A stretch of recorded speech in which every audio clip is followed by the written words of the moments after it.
Hello, everyone. Welcome. My name is Anne Sibley. I'm a research consultant at the World Bank. I want to welcome you to our second week of this symposium on cooperative financial institutions and rural development. We have a link on the screen here to our website where you can find out more information about the additional sessions that we're offering this week. Before we get started, I just want to go over a few housekeeping items. You can see at the bottom of your screen, we have an interpretation icon. We are offering simultaneous interpretation in English, Spanish, and French, so please select your preferred language there. Your microphone will be disabled for the duration of the session. However, if you would like to ask a question of our moderators or our panelists, please use the Q&A function. You can type your question in there. You're also welcome to send in comments via the chat. And finally, the session is going to be recorded, and we will share those out at the end of the symposium. So with that, I will pass it over to Matthias Arsbach and Dave Grace, who are moderating the session. Thank you. Good morning, good afternoon, everyone. My name is Dave Grace. I'm one of the moderators here for the session today. I'm a consultant and also the executive director of the International Credit Union Regulators Network since 2016. Matthias? Hello, good morning, good day for everybody. Thanks for having us. My name is Matthias Arsbach. I'm a project director with DGRV, the German Confederation of Cooperatives, and I'm working in Latin America with credit cooperatives since about 20 years. Before that, I used to work in the German Central Bank and the Bundesbank. So I'm very happy to be able to be with you today. Thank you. Dave? And Matthias and I, we've known each other for about a decade. We actually have similar backgrounds. We both started at central banks and now have been working with cooperatives for many years. So the agenda today is we'll give some introductions, we'll set the context for the discussion on regulation and supervision. We'll then have some presentation discussion with the panelists, followed by audience Q&A. So we have two panelists this morning, and we'll first just give a brief introduction to them before they then go on and give some opening remarks. So our first panelist is Edith Tusubira, who is the executive director of the Uganda Microfinance Regulatory Authority, which is a relatively new regulator. Edith has been serving in this role as executive director since 2019. And before that, she worked for many years with the cooperative organizations based out of the Netherlands, Oiko Credit, and she was involved in kind of analyzing and looking at cooperative institutions, at times giving loans to them as well. Thank you so much, Dave Grace. Nice to be here, and nice for the opportunity to be able to speak at this symposium. As already mentioned, my name is Edith Tusubira. I have been working under the microfinance sector for over 25 years right now. So I'm quite well acquainted with what happens here in Uganda, in East Africa, and also a little bit outside East Africa. So I'm just looking forward to explain and expound on what we go through, our experience here locally, what we have done, what we can do and what we can't do. And I'm just looking forward to hear what happens out there in Ecuador and the rest of the institutions that are international. Very nice to be here. Great, thanks, Edith. Yeah, thank you, Edith. Thank you, Dave. The second panelist would be Margarita Hernandez. She's a superintendent of the SEPS, the so-called SEPS, Superintendencia de la Economía Popular y Solidaria, and in Ecuador since 3 years. Also a relatively new institution. The SEPS exists since 8 years or so. And we will hear from Margarita her experience and the experience of the SEPS in tackling a large number of credit cooperatives and regulation and supervision in the last years. Thank you Margarita, so much, by the way, Matthias. Margarita, by the way, she's a lot of experience in the public sector in Ecuador. She has worked in the banking authority before she took up her new office in the superintendency, and so she has a lot of experience in the public sector. And I'm happy that she found the time to be with us today. Margarita. Thank you so much. Muchas gracias, Matías. Gracias, Dave. Un gusto, Edith, compartir. Thank you, Matías. Thank you, Dave. It's a pleasure to share this panel with you.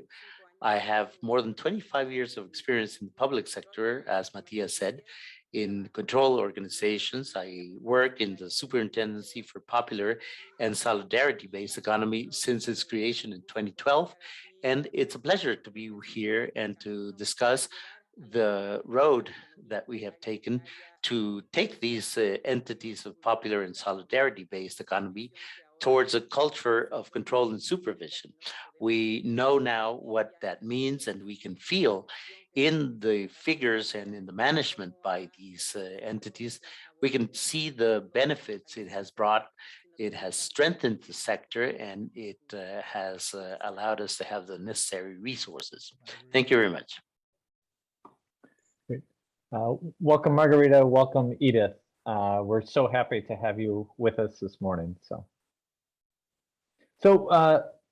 to introduce the topic a little bit, there's a great question that the World Bank, as they were setting up this symposium, they said, we're looking at rural development, but how do you effectively supervise large numbers of small rural cooperative financial institutions in a way that aids rural development? And at the International Credit Union Regulators Network, we've been looking at this issue for years. I think the fact our panelists come from organizations that are relatively new. This graph here on the right shows a little bit how the supervision of financial cooperatives is evolving. In 2006, there were a lot of institutions globally that were still supervised by ministries of cooperatives that may also be responsible for agricultural cooperatives, marketing cooperatives, housing co-ops. And what we've seen is over the last 14, 15 years, more and more central banks have taken on the role of supervising credit unions or independent agencies, similar to maybe UMRA or CEPS, which is an independent agency within government. But we are seeing lots of changes in how cooperatives are supervised, financial cooperatives. Matías? Thank you, Dave. I think that is good news. I think it's good news that banking supervisors and central banks take charge of supervision of credit unions. I think it didn't turn out very well in the past that ministries with a very general focus of control and supervision were in charge of this type of supervision. Let's talk a little bit about deposit protection. I know it's not the subject of today's panel, but it's very closely related to our subject in the sense that without a proper regulation and supervision, there can't be a deposit protection scheme. So if we look at the numbers, we clearly see that we have a very big disadvantage of credit unions. Only 20% of credit unions of the countries in the world, at least in a survey made by ICON, are counting with a deposit protection scheme. Whereas in banks, it's the other way around. Almost 90% of all countries in the world, they have a deposit protection scheme, either a voluntary one as or a mandatory one for the banks. So this means that credit unions from this point of view have a clear disadvantage. To tackle this problem, they would have to solve the problem of regulation and supervision, and we would have to establish supervision that is of sufficient quality to be able to introduce deposit protection. Dave. On the discussion today, although there's interpretation, We'll also be using many different names probably to refer to financial cooperatives. So you'll see CFI, cooperative financial institution, credit union, savings and credit cooperative, or SACO. In Spanish, kind of the sector, the popular savings and credit sector. So all those are referring to financial cooperative institutions. So as we look at Uganda and Ecuador, these two countries were brought in as panelists because they're going down a similar path that many countries have gone down, but yet they're at very different points in time. So right now, Uganda, the SACCOs there, savings and credit co-ops, there's about 1 million members of these institutions. They have about 4% of the working population. The system in Ecuador, however, is much, much larger, 5.6 million people, serving 10 times as many people as in Ecuador as a percentage of their population. You see the very large differences in terms of the assets of the sector and also in terms of market share of the sector. So while they're both, emerging systems, they're at very different levels in terms of their penetration in those countries. Right, Dave. I think this is due also to the fact that in Ecuador, we have a very long tradition of credit cooperatives. We had a banking crisis about 20 years ago, a little bit more than 20 years ago. And credit cooperatives surely benefited from this banking crisis. Today, we have in Uganda a tiered supervision in the sense that 50 large CFIs are supervised by the Bank of Uganda. And we had the same situation in Ecuador about 8 or 9 years ago when 40 big CFI was supervised by the banking supervisor, and all the rest at that point of time, they didn't count with any kind of control. So that was a very unlucky situation because we had about 1,000 cooperatives. So the biggest part of the most of cooperatives didn't count with any type of control at that time. And that situation was solved with the introduction of the superintendency of the SEPs. Important for supervision and regulation is the attitude, the feeling of the government, and in that sense, in Uganda, I understand that the government is explicitly pro-rural. So that should be an advantage for at least for the small rural cooperatives. And in Ecuador, we have an explicit pro-cooperative policy. At least we did have in the last 8 or 10 years or so in the government, especially of Korea. He was not a friend very much of the banks.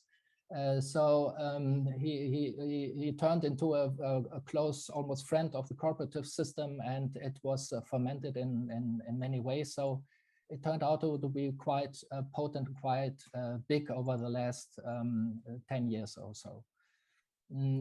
Talking about the budgets. Con respecto a los presupuestos en general, tenemos las instituciones financieras que hacen la supervisión. Uganda as well, at least it is the case in Ecuador. In Ecuador, we have a very robust structure. We have we have a high number of regionally dispersed cooperatives. So to be able to have a good, high quality supervision, we have to have a very robust structure in the superintendency. And I think this is actually the case in Ecuador. Dave? So as you see, there are some similarities between Uganda and Ecuador, but also some great differences. So I'll now turn it over to Edith to walk us through and explain in a bit more detail the situation in Uganda. Edith, the floor is yours.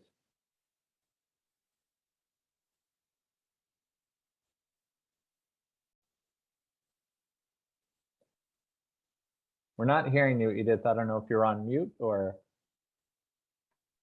Yes, I don't know whether you can now hear me. Yes. The situation in Uganda is that starting from, just to explain the banking sector, we have got tier 1, tier 2, and 3, which is regulated by the central bank, while we regulate the tier 4, which is a very huge sector. Are you able to hear me? Hello? Yes, Edith, we Yes. can hear you. Yep. Yes, keep Yes, going. and that huge sector, if I might summarize it, involves us working with non-deposit microfinance institutions, money lenders, SACCOs, and self-help groups. We are still trying to look for a way of separating them one from the other. But what was very clear from the very beginning is that if we are regulating SACCOs, SACCOs means the CFIs, and these are supposed to be regulated in a prudential way where we are able to take detail, to go in thorough detail, because they take the managers getting deposits from the people, from the public, which therefore means that there's higher risk in them. For the rest of these institutions, we regulate them non-prudentially because for them, the risk is embedded within the owners of whoever is playing, and it is not involving such high risk because they are not touching directly public resources. Summary is, as you have seen, 52 about SACCOs, but it's because SACCOs are just at the beginning, because the regulations to regulate, the regulations for supervising these SACCOs only came out in 2020, and shortly we went into a lockdown. As such, it was not very easy for us to continue, although this sector will grow because the target market is around over 20,000 institutions of this nature. Money lenders are about over 1,000, and we also are not going to look too much into their detail. So what we are trying to say here, that the numbers look big, but much as the numbers look big, the work is not exactly as detailed like it would be for SACCOs or CFIs. These 156 non-deposit taking institutions which we are regulating have been oscillating between, moving between tier 2 and tier 3 depending on their growth path. So we don't expect them to be housed under tier 4 for very long. Microfinance institutions have been growing all this time in the sectors, always been very dynamic. So that is what we do expect. Of course, we have been affected a little bit by, not a little bit, seriously by COVID-19. But what we have seen that whenever they open up, we try to see activity going back to not yet normal, but somehow to a certain good degree of activity. We are working with the Central Bank, Bank of Uganda, to be able to continue regulating the SACCO sector. However, there is also the Ministry of Trade that does the registration of these institutions.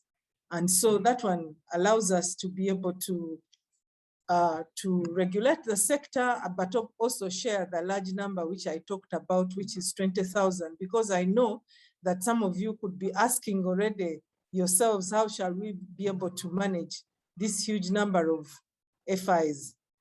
Truth be told, we are just at the beginning, and we think that we are continuing to clean up. Already we are seeing good results, and it is beginning to show that regulation is of high benefit to the people. I think I can stop it at that for the moment.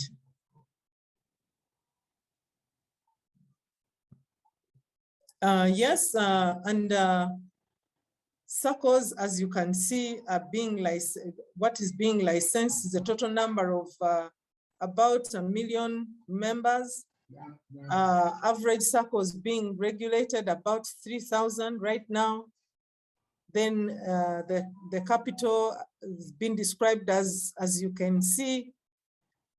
And then the portfolio is about 81 million. These are just a few circles. This would not give you, we are also in the process of trying to do a census about what is really happening. Because of us not being digitally managed right now, information is still scattered. We are still putting it together. Yeah.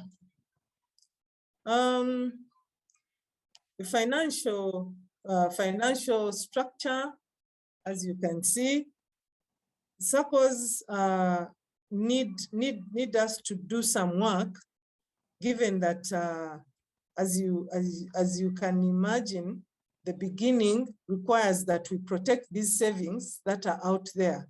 As a regulator, we've taken interest in this because that is what our Act allows us to do, and work is in plan so that we can be able to, because it doesn't make sense for people to put together their savings and then they are not managed properly. So we are in the process of working that. And then Credit Reference Bureau, which we are setting up also in the early stages right now, will allow us to know exactly what is happening, who is borrowing from where, because originally we've been struggling with the fact that some individuals go and borrow they borrow from tier 1 to tier 3, regulated by the central bank, and they run, when they are over borrowed, they run to tier 4. So because we don't have a credit reference mechanism at that point, they cross and bring us some more problems, that is risk management issues. As such, we have decided to get started on that as per the law. Then SACCOs do not have direct payment systems. That one, we are still leaving it with the central bank because it's a bit of a challenge, given that UMRA is still new in the regulation space in the country. Maybe we can also just know that we do not have a financial stabilization financing facility yet, but we are working on all those as we plan to move forward. Yes. Great. Thanks so much, Edith, for that overview. And now let's turn it to Matthias and Margarita to give an overview of Ecuador. Thank you, Dave. I found it very interesting, the remarks by Edith. It reminded me quite a lot of the situation in Ecuador about 8, 9, 10 years ago, in terms of the number of cooperatives and the very partial statistics. And maybe Margarita can give us her view on not only on the present situation, but also how was the process when the SEPs took up her work and found about 1,000 cooperatives, many of which, the vast majority, had flown below the radar for about 20 or 30 or 40 years. So what did they find at that point of time? So Margarita, the floor is yours. Muchas gracias, Matías. Thank you so much, Matthias. As was said before, in Ecuador, the Constitution recognizes the popular and solidary sector of the economy. This is made up by credit unions and mutual entities for savings and housing. With the superintendency, we had a new regulation which created the superintendency itself and also placed all of these financial entities under the purview of the superintendency with regards to supervision. This was done in 2011. We had 40 entities controlled by the bank supervisor since 1996, based on the regulations in effect at that point, and the rest of the entities were about 1,000, and they had to become part of the superintendency, together with the 40 that were already being supervised by the superintendent of banks. Those 40 were not only developed vis-a-vis technology and financial management, they also had a culture of compliance. In addition, they had an appropriate legal framework for financial intermediation. The other ones did not have that. There was no controller, no regulator. However, they were undertaking financial intermediation activities. The worst thing was that there was a huge risk because there was no supervision. Besides, they were incurring in large number of activities that were not appropriate for this type of organizations. For example, they were issuing insurance, they were receiving deposits that far exceeded the assets of the entities. For example, with the creation of the superintendency, we had a report of a cooperative with $10,000 in assets, and they had issued one of these awards of money for $4 million. We realized it was necessary to have supervision from the regulator. And now we have 497 entities, 4 of which are savings and credit entities for housing, and the others are credit and savings cooperatives with around 5 million members, represented in about 8 million contribution certificates. Next slide, please.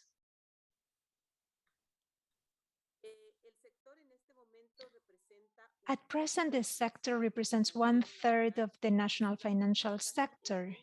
These assets are about 20% of the country's GDP. This allows you to understand the weight of the financial sector involving cooperatives in the country. Something very interesting you can see at the bottom of the slide is the growth this sector has experienced since the creation of the superintendency. You can see how control and supervision have led to the effective growth and strengthening of these entities.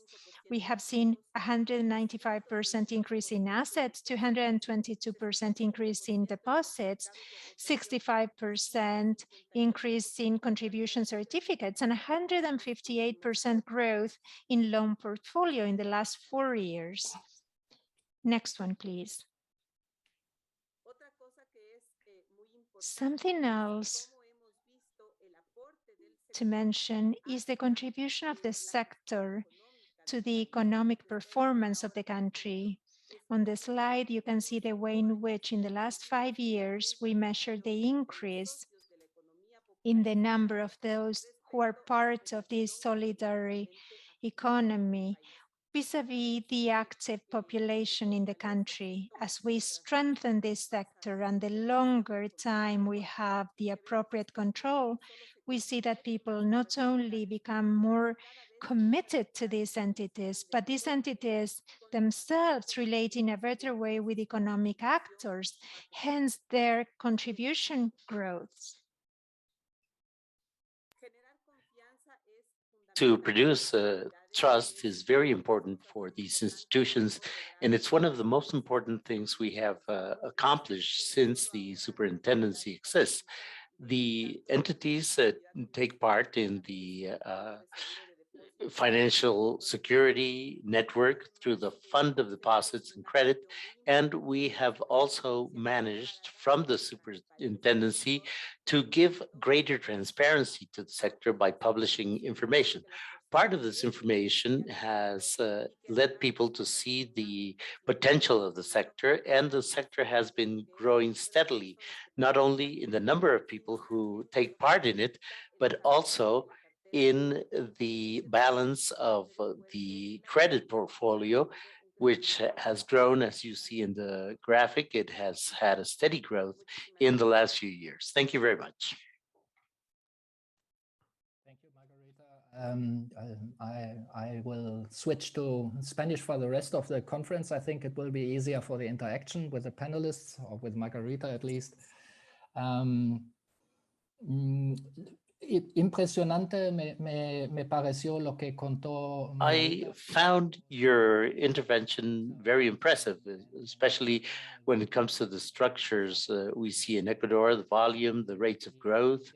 And we would like to see that situation in many other countries. And a factor which surely allowed this growth was the good supervisory activities, good supervision by SEPs, which allowed the sector to grow, but to grow organically in a very healthy way. Next slide, please, Dave. Thank you. Dave, Dave y yo nos preguntamos cómo Dave and I are asking ourselves con una supervisión how to Uganda ahora. begin a supervision, such as in the case of Uganda now, or 8 or 9 years ago in Ecuador, when we have a very high number of very small institutions, an atomized sector, very dispersed in many regions, some of them very far from the supervisor. And in that area, we identify several forms, several ways to begin to control these institutions. One of them would be to focus only on the large cooperatives. That's what we did in Ecuador about 15 years ago. The banking supervisor controlled about 40 large institutions, which they believed they were the largest. Of course, it was then shown that there were many large institutions outside the realm of supervision, and if they are not supervised, there's no way to know whether they are large cooperatives with a high rate of growth.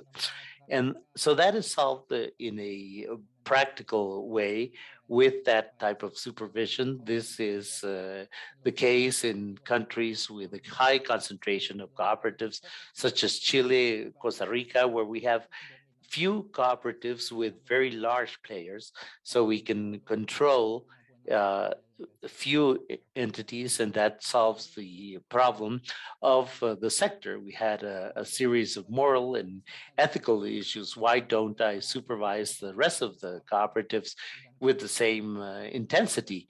And why do I not offer the rest of the partners the same quality of supervision? And another way to resolve the situation would be the auxiliary supervision system, which is a model applied in Brazil, and it was implemented in other countries as well in Latin America.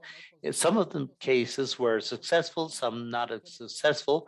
That has to do with many of the problems of governance associated with this. There's also the problem of how to finance the model because it can't finance itself. So auxiliary supervision is left in the hands of a federation or a union, and we had the problem of conflict of interest, and the federation might not have the resources to finance a good supervisory structure. Another way would be to create a separate system, such as SEPs, a new institution, a fresh start, where the control of many entities is not working. So sometimes it's good to start again with a new institution and give it enough staff with high technical qualifications in order to control all of the cooperatives. I think that is another good method, provided that we have the means to do so, and of course the technical capability in the superintendency, and technical independence is important as well. And another method we observed, it's not really a control method, but it is many times supplemented by control methods, is to try to reduce the number of cooperatives. We saw in Ecuador a reduction to about half, and I think she spoke about cleaning the sector. cleaning the sector up is what happens when you see that there are many small cooperatives, some of them with problems, and the effect this has, voluntarily or not, is the reduction of the number of cooperatives through absorptions and fusions. In the case of small rural cooperatives particularly, and in many cases, these types of mechanisms of mergers would help. And at the end of the day, that is good for the work of the supervisor, because they can supervise 400 cooperatives instead of 1,200, as it happened in Ecuador. Dave? Great. So I see that we've got some Q&A already happening in both the chat and the Q&A function. Please keep that going. We'll funnel those to the panelists as we move forward. I now want to pose a question to both Margarita and Edith, really asking them what they've seen work, if anything, to help as newly supervised financial cooperatives really to embrace prudential supervision. In both of your organizations, you've been new institutions bringing on previously unsupervised, albeit under a Department of Cooperatives, but unsupervised institutions. So what has worked to help bring some of those institutions into the fold? So I'll open that up for either Edith or Margarita to comment on. And remember to unmute yourself as you come in.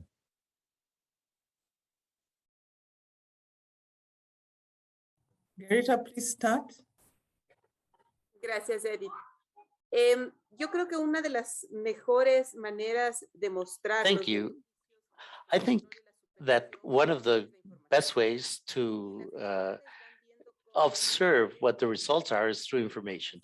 And if you show information on the sector starts positioning itself, and this allows the adjustment to take place. There's a natural adjustment when you go from deregulation to regulation, and that process will be more orderly if we do this. And it's a process which the sector itself accepts within its institutional strengthening policies. We have a great experience with mergers in Ecuador. Strong cooperatives join other cooperatives which are weaker, and that avoids bankruptcy by these small institutions, and that has two advantages. The partners of these small institutions do not go through the bankruptcy procedure. We avoid liquidation of assets, which has a negative effect on the SACOs. And also we strengthen financial services in those places where the weak institutions were working, and we do not lose that niche for the sector. In the case of rural institutions, SACOs are the only intermediary that works in a rural area. If that financial intermediary goes into bankruptcy because of its weakness, that area would have no service, and by merging, we avoid this. This information shows what the strengths of the sector is through financial indicators. And we also can show how different territories are receiving better services through this sustained growth of cooperatives without losing sight of the sector and the entities that make part of it.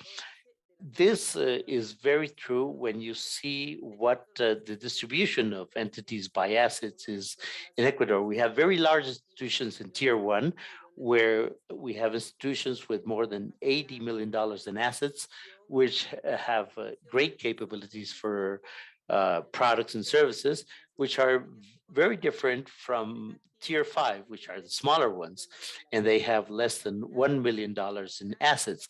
And that dynamic between the large and the small institutions, by merging and strengthening these institutions, and to start delivering regular financial services instead of irregular services through the strengthening of these popular and solidarity-based economy institutions has allowed us to provide better services to people in rural areas, which is better also for the penetration of financial services and is good for financial inclusion. This can also favor a culture of control and supervision, as shown by the indicators.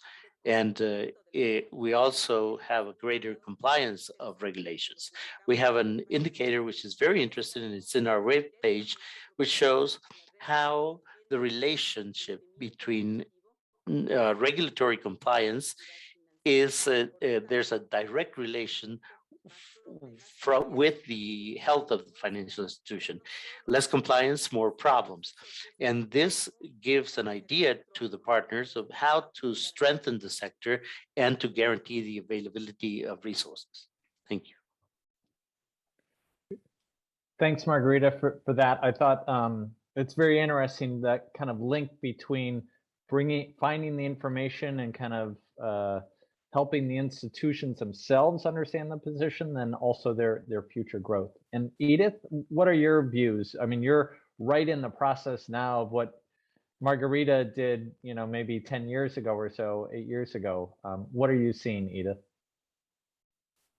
Thank you so much, Dave. And I can just say that, like you've mentioned, we are just in the beginning of our regulatory activities.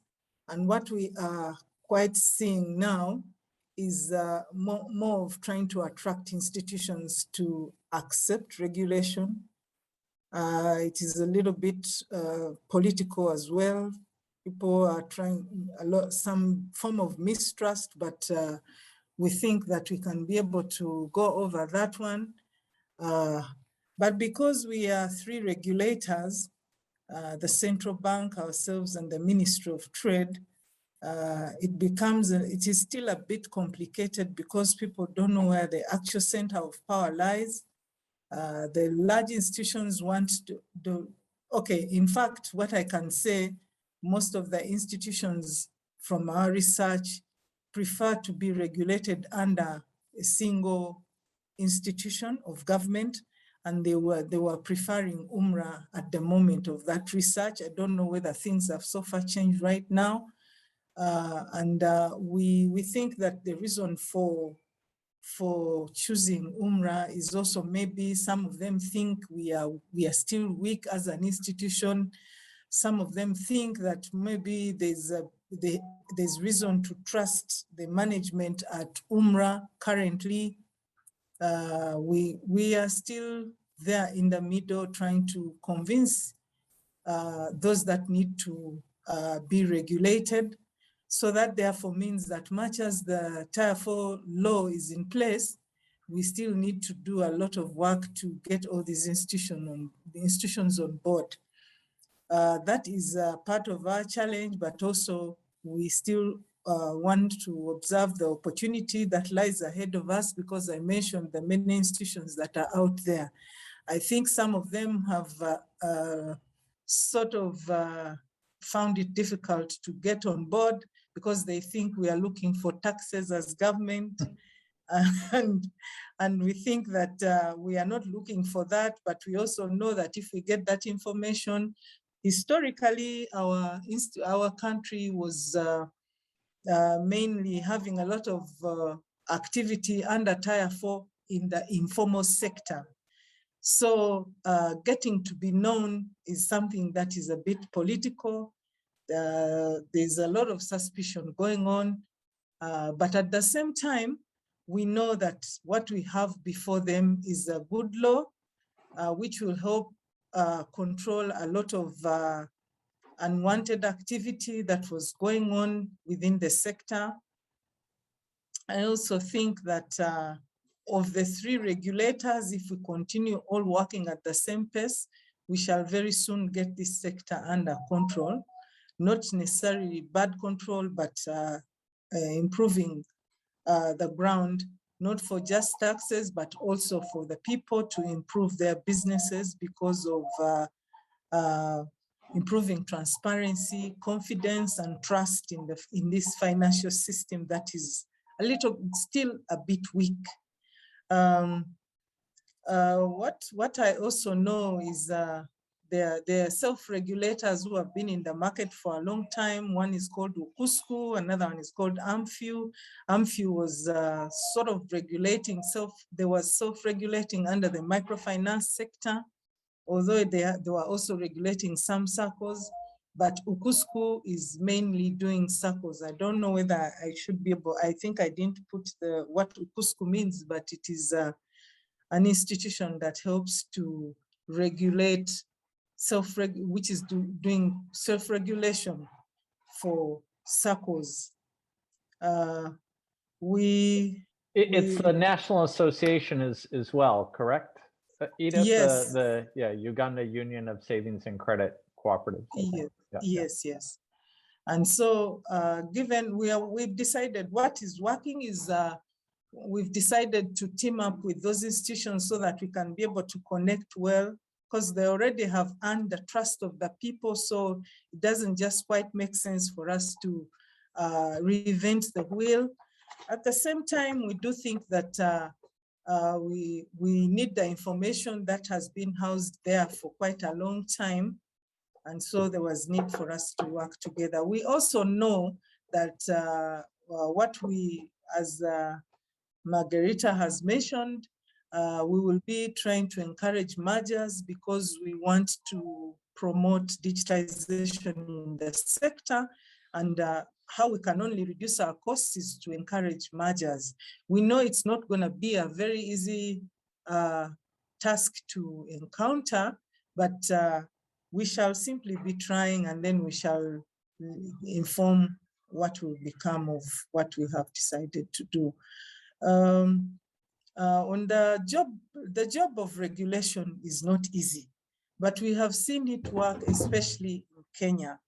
And we are understudying that market, and we think that we'll be able to benchmark and continue learning lessons. And I think that through that, we'll be able to improve our supervision activity in Uganda as well. I think that is all I could be saying, that we are looking more to learning and we continue to learn. I know to learn from Ecuador is a good thing, but the numbers are huge. I don't know whether we may not be able to reach them sooner, but we are on board. Great. I know that we had somebody on from Kenya, Peter Naguna, helped kick off this symposium last week. So. Okay. Matthias, do you want to ask the next question maybe? Sí, interesante me pareció el comentario, los comentarios. Yeah, I thought the comments you both have made were very interesting. Something that really struck me was the comment Edith made about taxes, because we were all kind of smiling, but I believe it is not a good strategy trying to be under the radar of authorities for as long as possible. I believe it is better to truly be on board with a project focusing on supervision and on formalization, because without this, it is very hard to have deposit protection. It is impossible to have integration of systems of payment. It is hard to support youth without digitalization, without payment systems, without risk management. It's better to try to have a positive perspective when it comes to supervision and digitalization. Let's talk a bit about finances, and I saw a couple of questions in the chat. Margarita, how about Ecuador? Because How do you fund supervisors? Is this done with contributions by those who are supervised? Is it enough to fulfill your budget? Are there lots of complaints? Few complaints? How are things in practice? I believe there are always complaints when it comes to financial aspects, but we have been able to reach an interesting balance. We have segmented entities. In those segments with a greater amount of assets, we have few entities. And in those segments with lower assets, we have lots of entities. In Ecuador, based on the regulation, controlled entities contribute based on their assets. This allows for those with a greater capability to contribute more. And based on this principle of solidarity, we can leverage the work we are doing with the same mechanisms and the same type of supervisors for the smaller cooperatives. To give you an idea, the largest cooperative we supervise has assets for about over $900 million. The smaller has 35 members and assets for just thousands of dollars. So in some cases, it is a very small contribution. In others, it is a very large number. And that contribution by the entities allows us to have an appropriate and equitable supervision of entities without their size being an issue. We are a sustainable entity. We have our own reports on the percentages being contributed by entities. And with these collections, we can fully cover the budget of the superintendency at the national level. We have done a very important work to optimize our expenditure and our resources. We use digital platforms, and based on the information we have, and we have been collecting information for almost 10 years. Based on that information, we do other processes that happened offsite and that support our in situ processes. And as you can see, results show a strengthening of the sector based on the contributions of entities for the supervisory work. Thank you so much, Margarita. I believe that this rule of having a unique percentage through all the sizes is a very large indirect subsidy for small entities. So the work linked to control is not proportional. The small ones, mostly those in the rural sector, they have a much higher cost for the supervisor, especially when it comes to in situ control, with the need for travel of supervisors and teams. This entails a higher cost for supervisors. In that context, well, this is interesting. I do not know in the case of Uganda, but in the case of Ecuador, the supervisor has regional offices that allows them to be closer to the supervised entities, and that also reduces variable costs of in situ supervision. Dave? Or Edith? Yes, thank you. I just want to say that our experience is most of our supervisory costs are being met by the government with a very little subsidy from the supervisees, from those that we are licensing. The contribution is very meager, less than even 5% as of the moment. So the cost is basically being taken on by government. We are only trying to devise means to utilize our numbers so that we can be able to increase the charge a bit, because like I said before, it was difficult for us to be accepted, or for the public to allow us to regulate the institutions. But because we know the benefits of regulation, government decides then to take on the cost. So right now, as we speak, most of it is under the government coffers. Now, of course, the challenge is that it is still coming very small, and we realize that we need, because supervision cost is high. What do we do then? We are required to continue encouraging as many, and so as we become large, a big group, then we shall be expected to increase a little more on the cost, and then we see to what extent we can improve our supervision therefore. We also have got plans to go regional, putting regional offices so that we can work nearer to the people. But when we realized that it was going to be a bit complicated, since we are in the beginning stages, we decided to enter into memorandum of understanding with different government institutions that already have presence in the target areas, so that we can be allowed to work under their offices, so that we send a supervisor every once in a while, or as need arises, because it's not yet very well formalized.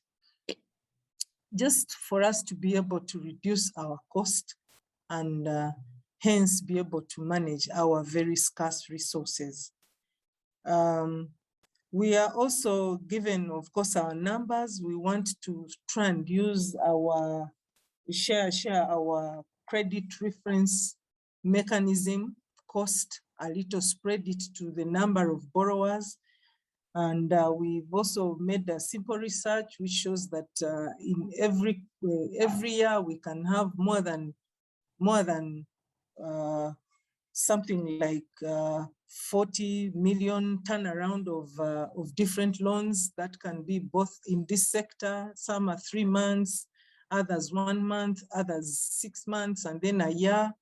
So that turnaround of the number of loans, we want to find a way of charging per activity, and we see whether we can improve our supervision cost without necessarily putting a lot of strain on the people, and not also too much strain on government.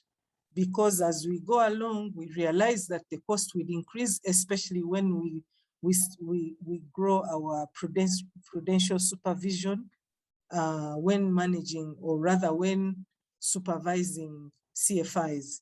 So it's an issue of trying to balance different options, and then we'll be able to achieve our goals.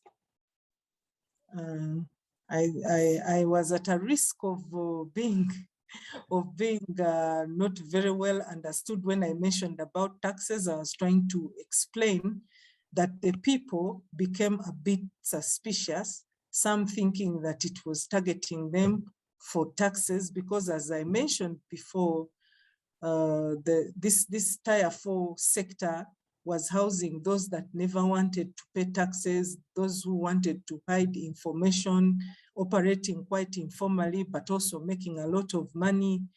For any government, I think it was just prudential to try and see how do we work with these, but not necessarily that the goal is taxation. It is about how can we improve the financial system. It's not the goal, but it's, in many times it's a side effect. Yeah. Yes.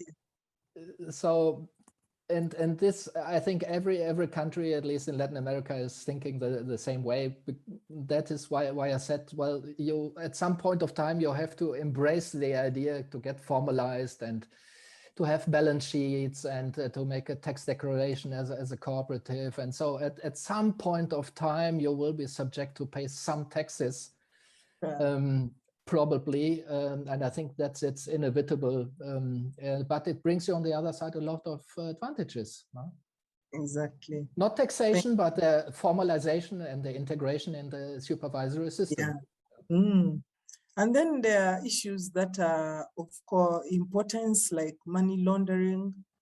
I think Tier 4 had been targeted by those that want to do the evil by trying to hide under the informality in Tier 4 sector, so which we are also trying to curb. And I'm glad to inform that it is making a lot of sense already. There's change that is happening. So that's around the formalization. I saw we had a question from Michael in Zambia talking about and asking Margarita in Ecuador, what is the situation on taxation there? And I want to try and differentiate between the taxation of the CFI itself, whether or not it pays income taxes or not, because many countries do not require CFIs to pay income tax, versus the taxation of the members themselves. So could you explain that a little bit, Margarita? Claro que sí, Dave. Gracias. Yes, of course, Dave. In Ecuador, everything is regulated by the same standard for the financial system and for the tax system. So we don't have a specific rule implying benefits or motivating entities to submit to that control. They are mandated by law to be controlled by the CEPs, and if they don't do so, and they maintain their intermediation activities, that activity is considered a crime. So apart from incentives for financial intermediation, we have the fact that we are controlled by a superintendency, be it the banking supervisor or the popular economy and solidarity-based economy for the cooperatives. And if they have to submit to these rules and regulations, this compliance is across the board. They all have to submit to the same rules, and we have worked at the superintendency to have uniform rules, both for financial management, that is to say, the rules applying to prudential and solvency, as well as for tax matters, in order to avoid having incentives for the entities to evade the fulfillment of these regulations. Great, thanks, Margarita. Let's get to the next question, then let's open it up. We've got tons coming in on the Q&A and chat, which is fantastic. So how do you all balance, both Margarita and Edith, the protection of members' deposits versus regulatory burden, which could hinder development? You know, especially, you know, this whole symposium is about small rural entities. So we know that the biggest entities may be able to afford the costs of lawyers and compliance departments and all of that. But how do you think about balancing protecting members versus regulatory burden? Margarita, de pronto tú comienzas. Yo entiendo que en las CEPs incluso... Margarita, maybe you can begin. I think that CEPs has calculated critical sizes under which it is not worth it to bring these entities into supervision. These entities are not viable because they're not profitable enough to finance supervision even. So maybe you can tell us a bit about those results. Yes, of course, Matthias. From last year,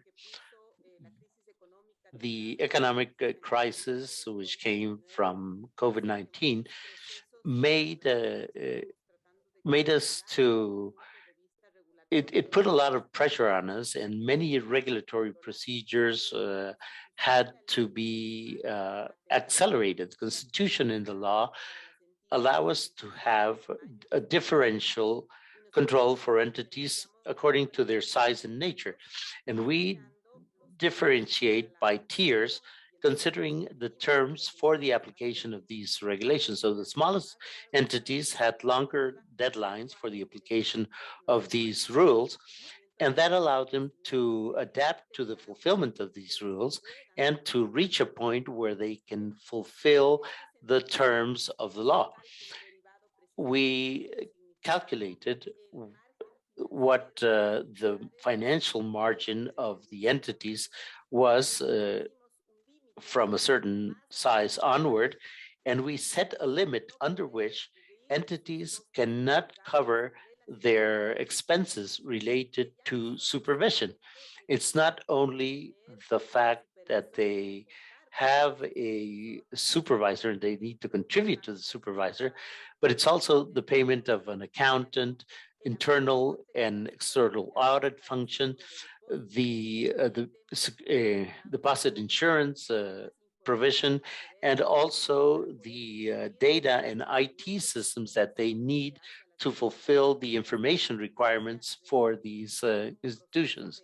The supervisory authority has developed a single treasury account and a series of systems that have to be fulfilled by the institutions periodically. They go from a daily submission of information to a monthly submission, and these all require costs and an infrastructure to fulfill the conditions of the rules and regulations. And the entities were given deadlines to meet that regulation. And if they do not fulfill these terms, I think for the smaller cooperatives, we gave them until December 2023. And it's a matter of clarifying which entities have a size large enough to be within the regulated system of Ecuador and which have to look for another alternative when it comes to their capabilities under the law for operations without having to meet the standards of the law. And for this, what we have as alternatives in Ecuador are mergers, that is to join another entity in order to meet those expenses, or to convert into another type of institution, because if institutions have financial margins which are not sufficient, they can transform into another type. They could be savings unions or community unions, which have their own set of restrictions, but they are outside the scope of the standards for this type of regulation. Yes, in Germany, we did have that process of mergers and absorptions. There was no bankruptcy in the last 80 years, but there were many mergers and absorptions. And we still have very small cooperatives, banks. They extend loans by themselves, but they wouldn't be able to meet the regulatory requirements. So this is solved by having strong confederations and by mergers and acquisitions, which can do lobbying and which can have more business capabilities, such as payment systems, in order to resist the regulatory pressure, because the Basel agreements are very good in theory, but in practice, it's very difficult to define and apply. And in that regard, I do not know what is the situation in Uganda and Ecuador when it comes to apex institutions at the level of technology or at the level of regulations. These are very important factors which have very strong repercussions regarding the feasibility of small rural institutions.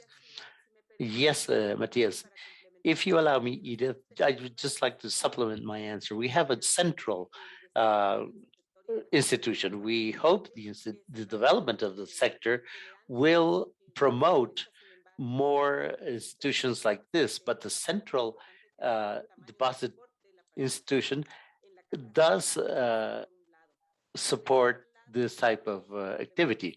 And also, the law for the sector contemplates integration entities, and I'm afraid we lost her. Integration for the sector and also economic representation. And economic representation is trying to achieve the creation of economies of scale so that institutions can perform a better economic and financial management.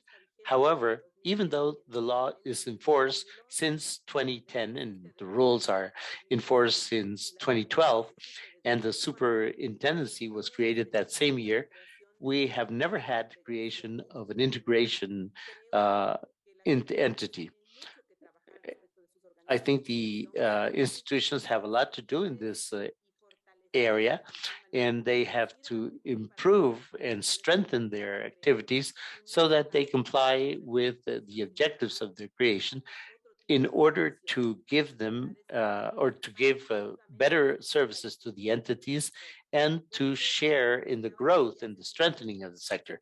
Because what you said is very true, Matias. If there's no cohesion, if we don't have actors from the sector who contribute to this strengthening, there will be a point in time in which we have a cannibalism within the sector. The greatest or the largest institutions, the ones that have more resources, will begin to attempt to absorb other institutions that could compete with them in certain areas of the country, and not through mergers, but through obtaining larger space in the market to the detriment of the other institutions.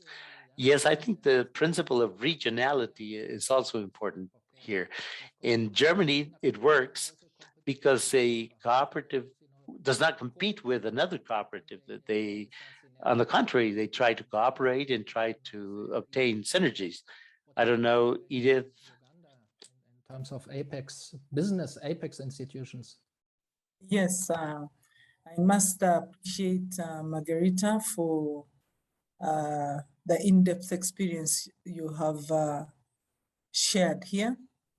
We don't have a lot of big experience yet, but what the little we can say right now is that, like I've already shared, there's not yet there's not any exploitation or burden, regulatory burden, because it is all being borne by the government as of now. But of course, we have some incentives trying to protect savings through the Savings Protection Fund, which we are now trying to work on, which is both at the same time an incentive, but there's also a bit of responsibility on the part of the CFIs.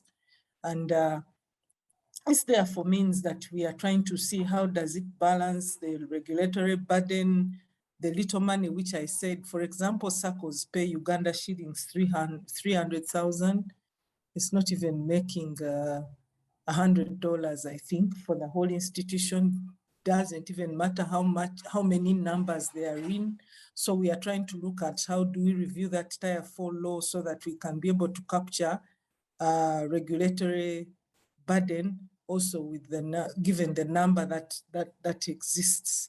So it means that we are charging not exactly the same. One has 1,000 members while another has probably 3,000, and we are just charging a flat fee. How do we go about that? So we are still looking at all those as our issues. And when it comes to Uganda comparing with Ecuador, I think it will not really, it will not be very easy for me. But what I can say is that for us, it's not even going to be hindering rural development. It is hindering development because a lot of our sector under Tier 4 operate under rural area. rural development. So we don't have any plan to stifle growth in that area, in that sector. Actually, our goal is to ensure that we do regulation, put discipline in the market, improve transparency, grow confidence within the sector and trust, and be able to manage complaints handling, and hence be able to do consumer protection. We are moving with all those in our mind. So given that, I believe we are balancing what we call our member deposit protection at the same time, controlling regulatory burden. I do appreciate your experience with Margarita, and I would even suggest that after here, you can try and drop in a line or two so that we can connect via that perspective. I appreciate you, Matthias, for the question that you're asking about our self-regulation institutions and how those apexes are helping us. I can say it is a way of also controlling regulatory burden in our own sense, but it's also because of the stage at which we are. As I see, if UMRA is allowed to stay for another 3-4 years, we will be coming back with another story here, because we've got a lot of hope that a lot of things shall improve. Thank you. Great, thanks so much, Edith. I'd suggest now we turn to the Q&A part. We've got a lot of chat questions coming in, a lot coming in on the Q&A. And we also have quite a few supervisors online themselves. So I don't know if we'll be able to answer all of them. I know some of our supervisors from Ireland, the Caribbean, the US, saw someone from Senegal. Feel free to chime in and answer the questions yourselves through the chat function, what you're seeing there. But one of the questions we had, Edith and Margarita, was around SupTech and the use of technology. And, is this COVID experience, of using technology like this, both at the supervisory level as well as at institutions, how do you think that will improve supervision going forward, whether it be SupTech or just remote working, digitization? What are your thoughts on those? I think I'll start this time. We have been, I know, Dave, you have not been given some more information about where at stage at which we are. We're already working on improving the services of UMRA through digitization, getting to the people with even the plan of asking them to peg on our system so that they can be able to report easily. We haven't yet moved too far, apart from just asking, no, it's a stage of development, understanding how the system should be like. So that one hasn't moved far, but we know the advantages of digitization. When the institutions that had delayed to digitize, who were slowing down, thinking about the cost in the beginning, when COVID came, we saw them quickly find solutions via technology. So we also want to embrace SupTech so that we can be able to solve our questions as quickly. I think I can pass to Margarita because I think she has got more to share. Gracias, Edith. Thank you, Edith. We did the following. We started opening up the possibility for entities to see how technology can benefit their processes with greater efficiency and lower costs. When the superintendency started working in the sector, there was a large number of advising companies that were providing them with services, but these services were not efficient enough and there was no regulation to guide their work. Now the regulation is in place. We're thinking of having IT systems to collect information, to cross-reference the information that is reported so that the information can be managed to see if there's consistency, and that can be used to help entities in their activities. We are very clear on the fact that given the nature of these entities, not always their people have the necessary technical knowledge or technological knowledge to be able to use the technology. So what we have been doing is we have tried to get them closer to how these regulatory compliance and technological use can be of help. We have regular reporting. They provide this using information structures. For the last 2 years, they have had validators. If the information is not consistent, it is rejected, and the entity knows they have to look for that error that is giving rise to the rejection. We also create reports that we send to the entities so that entities can see what the supervisor sees about their financial management. In that report, we include the situation of their peers in the segment they find themselves in and also in the region where they work. So that allows them to have a greater outlook of what is happening in their context. With the technological transformation, we have made all of the services of the superintendency available on digital channels. And today, these other institutions have to have electronic signature for all of the processes involving the superintendency.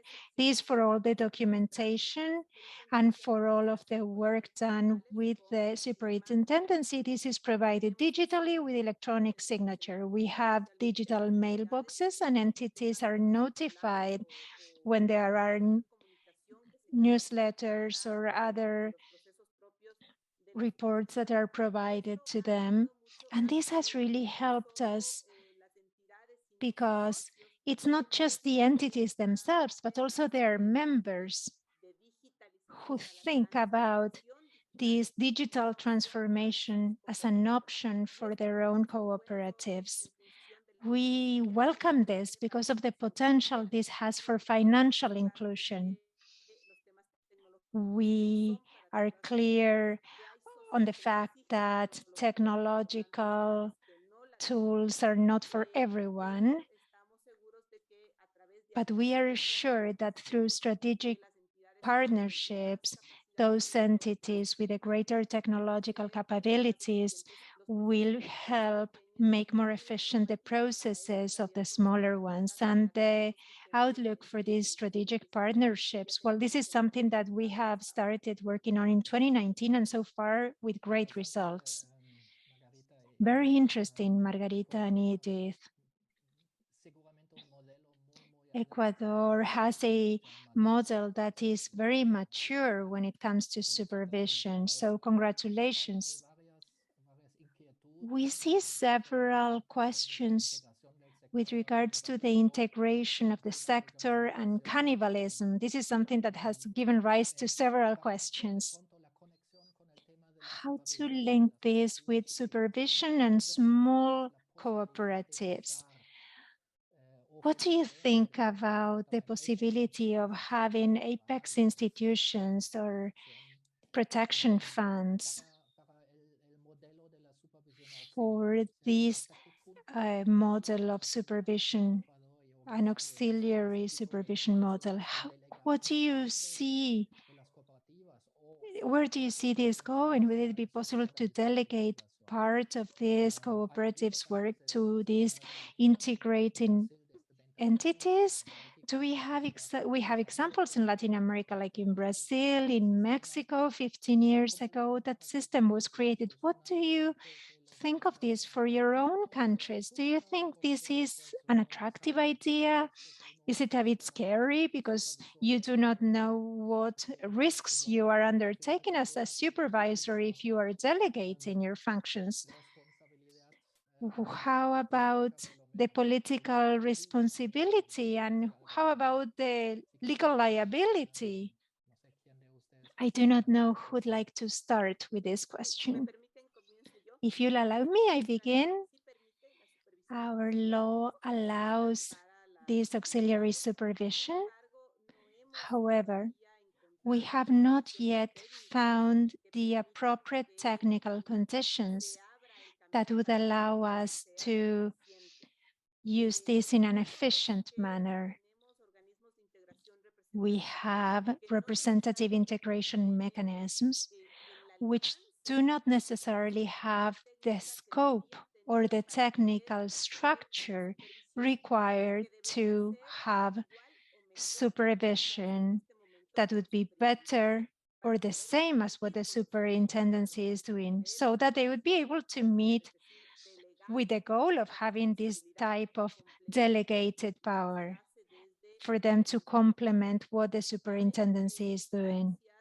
There are certain situations, for example, the central area and certain integration mechanisms that do analyze information and provide feedback to their members.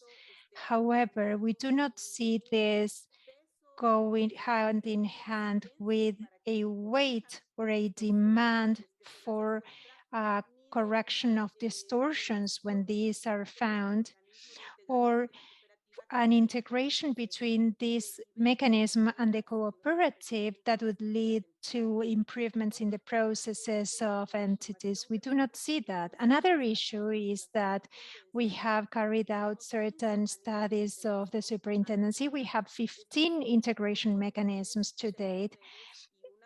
We have networks and a federation and unions. We have a pyramid. At the bottom, we have cooperatives. Then those cooperatives should be joined in unions and networks so as to then create a national federation. And these unions and networks should be provincial. They should be linked throughout the territory. However, in Ecuador, the principle of territoriality is not respected. So, and these agencies were already active when the law was enacted in 2011. So they do not match the structure that the law provides for. And all of these controlled entities are not part of an integration mechanism. Only 47% of the 497 supervised entities have an integration mechanism.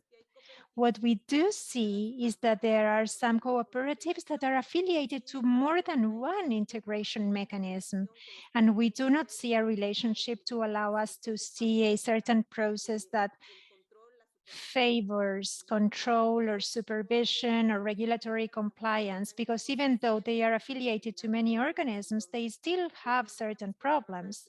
It would be necessary for us to work first on the regulation so as to strengthen integration mechanisms for them to have the necessary technical capabilities to do this kind of task, and then finding a way of giving some order to this integration mechanism to see who should have these powers, knowing not only what responsibilities, but also what powers and what level of requirements they should have so as to comply with these delegated powers.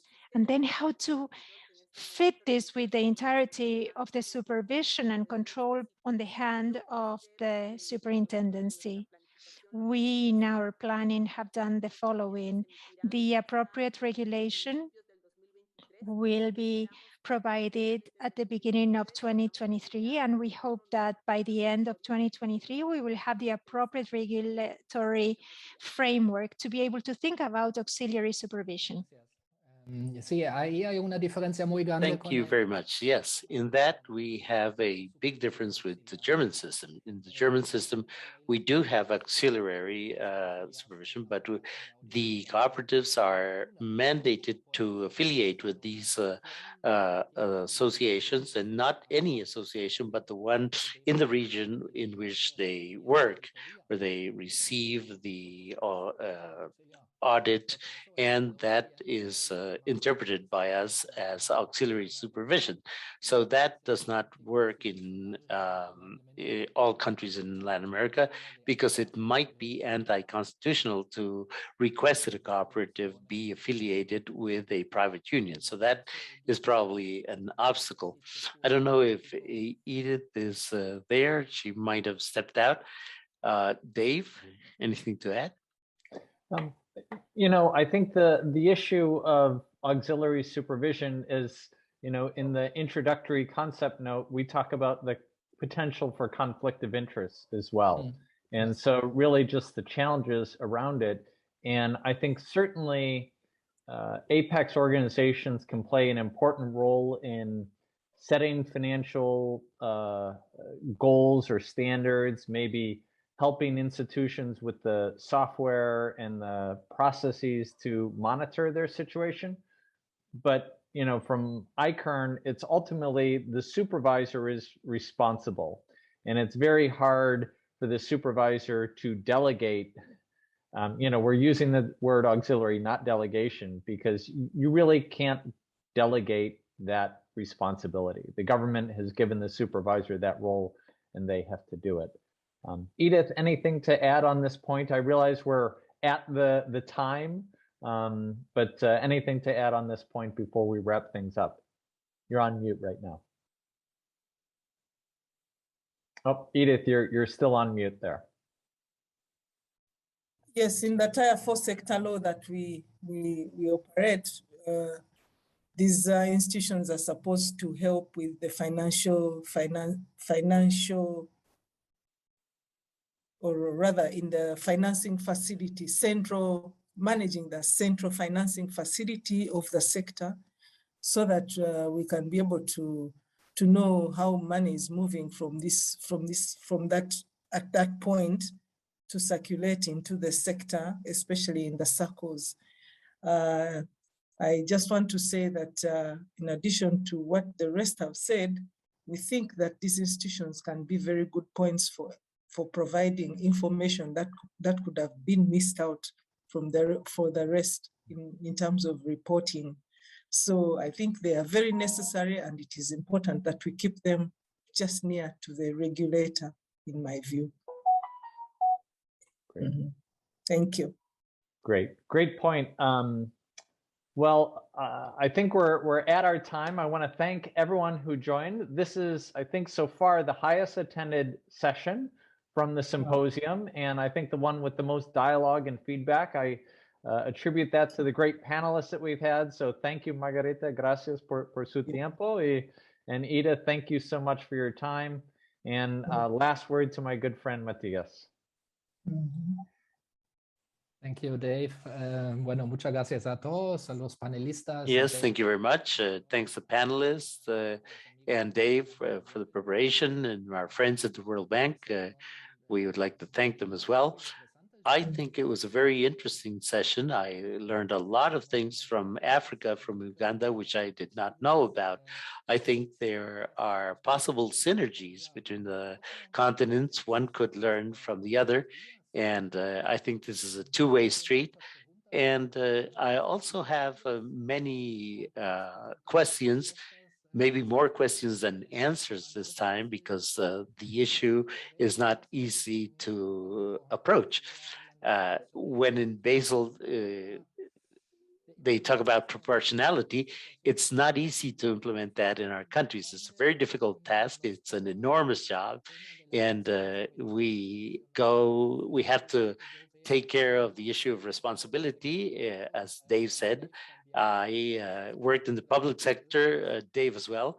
I think the four of us have been in the public sector. So we think about our own responsibility, and it's difficult to delegate these responsibilities, but it's also difficult to differentiate among the rules and regulations and the qualities and quantities of control. Should I control rural institutions less or more? In Latin America, well, most of our institutions, almost all of them, are rural. So the issue of proportionality is very difficult to implement in practice. but I think we have elements that will help us in the future to keep working on the rules and regulations on how to supervise, how to allocate scarce resources. And I would like to thank you once again, Edith and Margarita, for their time, and all of you who stayed until the end. And we had a lot of questions. We couldn't answer all of them, but most of all we did. And so thank you on behalf of the panelists as well for your attention. And I think I have to give you the floor to the organizers for the closure. Great. Thanks, everyone. Thank you. Thank you. Thank Thanks, you so everyone. much. Ciao. Thank you for the invitation. Buen día. Bye. Gracias por Buen tu día. tiempo. Bye. Thank you.